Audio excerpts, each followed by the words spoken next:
Sewage services company have been disrupted as employees together with contractors who offer their services to the company demonstrated, going a step further to close the gates to the BUWASCO offices. The protesters are up in arms over non-payment of monies owed to the company by the county government. The money is amounting to 13 million shillings. The workers, led by Stanley Juma, barricaded the entrance to the offices, insisting that they will not come back to work until the county government pays the arrears.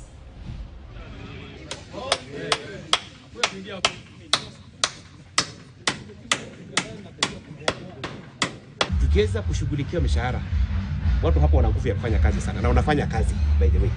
Jambo la pili, mambo ya stima.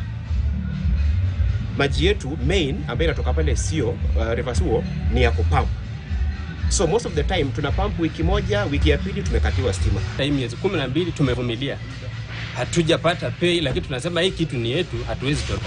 Lakini ukiona tumefika, tumebeba mabango, tunasema ya kwamba sasa tumechoka, kweli tumechoka. Kushia kaunti kama haiwezi jisimamia, ni vizuri kusema kwamba tumelemewa, tunahitaji usaidizi. Kushinda kunyamaza na hali watu wanahangaika. We are setting up, we have come up with a board. Previously, the company has run for 2 years without a board. We have a new board, which is just came in at end of October. We are recruiting the senior management, which is the MD and the technical manager and the financial manager.